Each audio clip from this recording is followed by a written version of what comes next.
Oke guys, jumpa lagi dengan channel News Update. Semoga kalian sehat selalu dan jangan lupa beramal.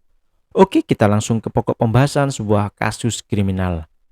Diketahui seorang mahasiswa kedokteran gigi yang juga pernah menjadi finalis Ratu Kecantikan di Brasil, tewas mengenaskan di tangan mantan kekasihnya. Bagaimana kejadian tragis ini terjadi? Apa modus kejahatan yang dilakukan sang mantan hingga harus melenyapkan nyawa wanita yang pernah ia cintai? Langsung aja kita saksikan pembahasan kasus kriminalnya.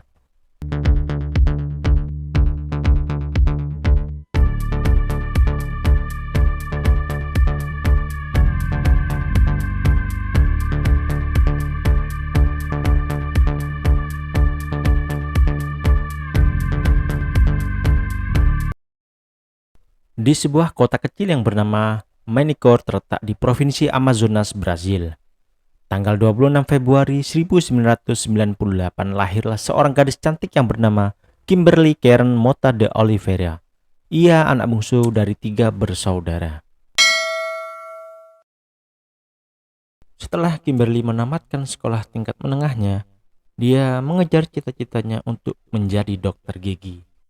Kim sendiri mendapatkan beasiswa dari sekolahnya karena ia adalah salah satu siswi terpandai. Dia pun harus pindah ke kota, tepatnya di kota Manaus. Di sana, Kim menumpang tinggal dengan pamannya. Dan kebetulan rumah pamannya tersebut dekat dengan kampus tempat ia kuliah. Saat ada waktu luang, Kim mengambil pekerjaan freelance sebagai model atau bintang iklan beberapa produk kecantikan.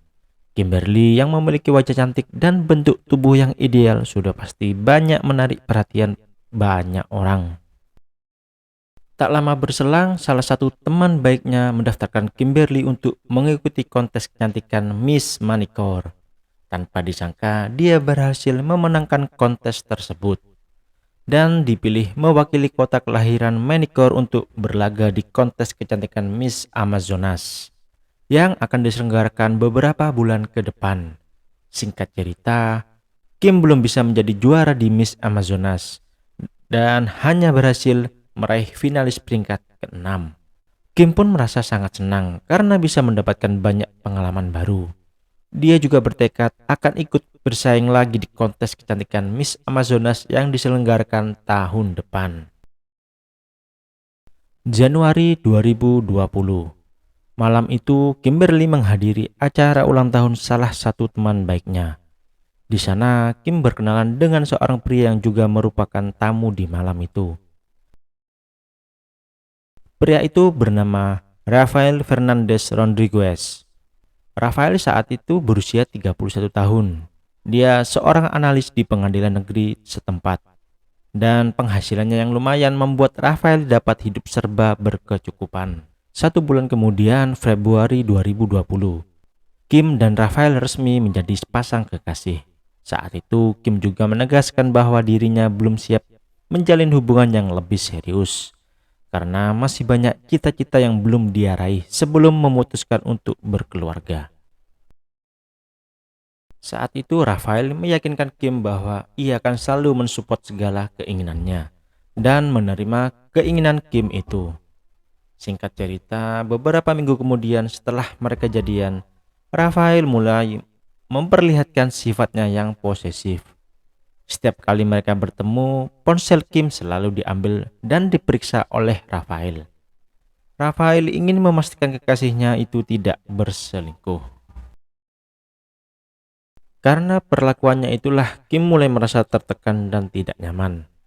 Diketahui beberapa hari kemudian Rafael membahas tentang sebuah pernikahan. Bukannya sebelumnya Kim sudah membahas untuk tidak cepat-cepat ke arah itu. Setelah 3 bulan hubungan mereka berjalan, Kim menemui ibunya untuk meminta nasihat tentang hubungannya dengan Rafael.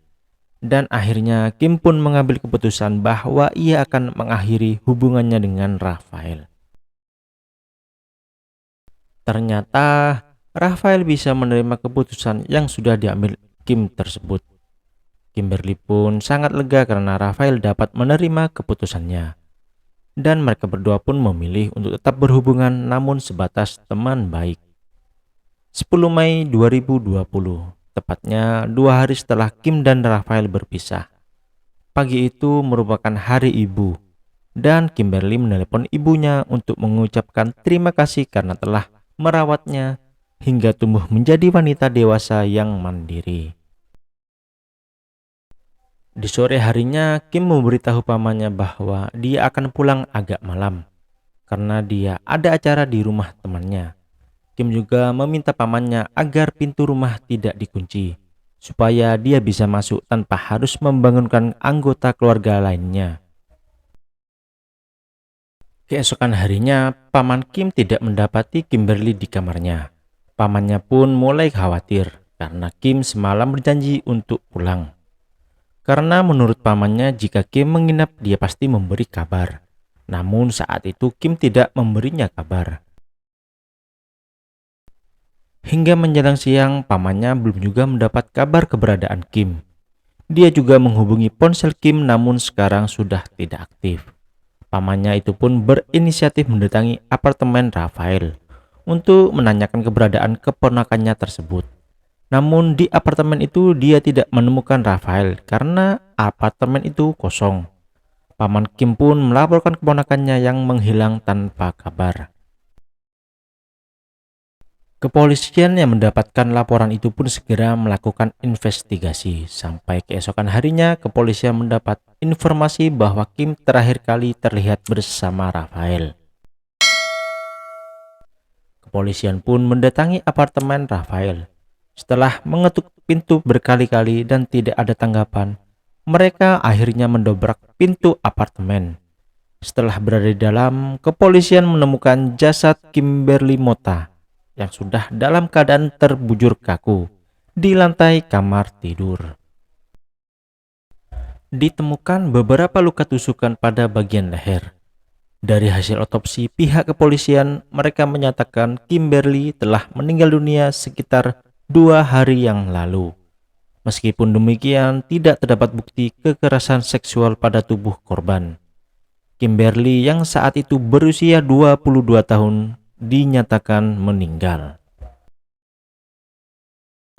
Kepolisian pun memeriksa setiap sudut tempat kejadian perkara. Alhasil, mereka menemukan sebilah pisau di balkon apartemen. Setelah dilakukan penyelidikan intensif, polisi akhirnya mendapatkan sidik jari di pisau itu. Diketahui juga ternyata itu adalah sidik jari Rafael. Tak menunggu lama, kepolisian pun menetapkan Rafael sebagai tersangka dan surat perintah penangkapan pun keluar. Kepolisian pun mendapatkan alat bukti rekaman CCTV apartemen Rafael. Diketahui pukul 22.50 Rafael dan Kim memasuki lift apartemen tersebut. Dan pukul 01.30 Rafael terlihat keluar kamar dan menggunakan lift untuk turun ke basement, seorang diri tanpa Kim. Kepolisian juga memperkirakan kematian Kim antara pukul 23.00 sampai 01.00. Rafael yang sudah keluar apartemen diketahui menuju arah utara Brazil. Saat itu Rafael yang dalam keadaan panik melajukan kendaraannya dengan kecepatan tinggi. Sampai akhirnya di sebuah tikungan tajam Rafael tidak bisa mengontrol kendaraannya dan akhirnya terguling keluar dari jalan raya. Namun saat itu Rafael tidak mendapatkan luka serius. Dia keluar dari mobilnya dan menumpang sebuah truk. Kemudian berganti kendaraan ke Boa Vista menggunakan taksi. Dia juga diketahui menarik uangnya di sebuah ATM dan kembali melanjutkan perjalanannya. Rafael berencana melarikan diri ke Spanyol melewati jalur darat. Sesampainya di perbatasan Venezuela, dia ditolak oleh petugas perbatasan. Karena waktu itu Venezuela dalam keadaan lockdown akibat pandemi COVID. 13 Mei 2020, mobil Audi milik Rafael ditemukan oleh kepolisian. Kepolisian pun memusatkan pencarian di area perbatasan. Karena mereka tahu Rafael tidak akan bisa melewati perbatasan karena lockdown. Pada tanggal 15 Mei 2020, 2 hari setelah mobil Rafael ditemukan, Polisi diketahui berhasil melacak tempat persembunyian Rafael yang berada di tengah hutan dekat perbatasan Venezuela.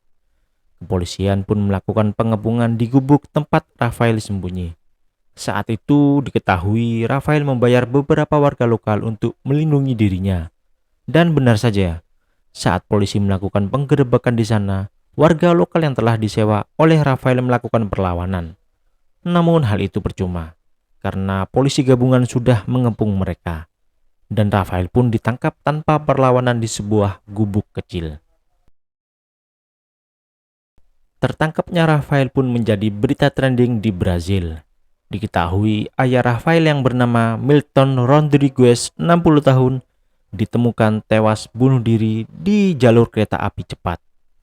Ayahnya merasa terpukul atas kasus yang menimpa putranya itu. Dia pun memilih mengakhiri hidupnya. Saat persidangan tiba, Rafael tidak mengelak atas semua tuduhan atas hilangnya nyawa mantan kekasihnya, Kimberly. Rafael pun menceritakan detail kejadian saat itu. Sekitar pada pukul 7 malam, Rafael menjemput Kim di rumah temannya.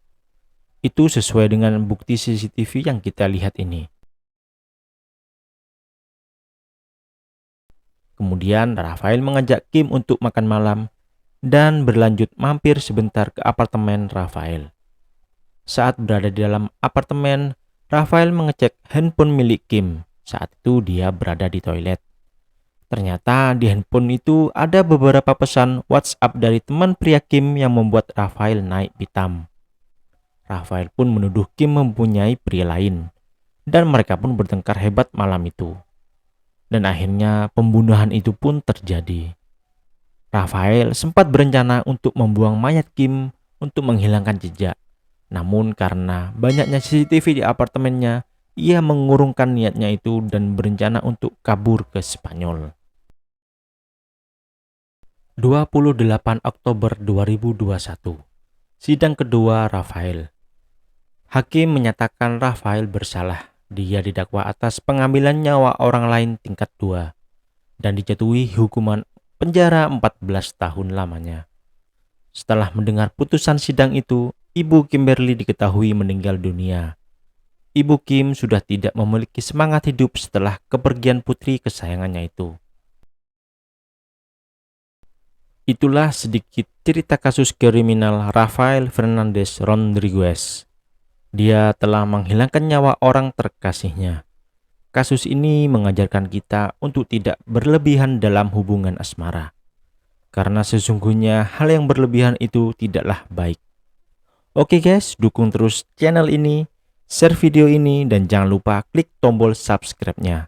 Semoga kalian sukses. Saya, Windy, pamit. Terima kasih telah menonton. Jangan lupa mampir channel kami.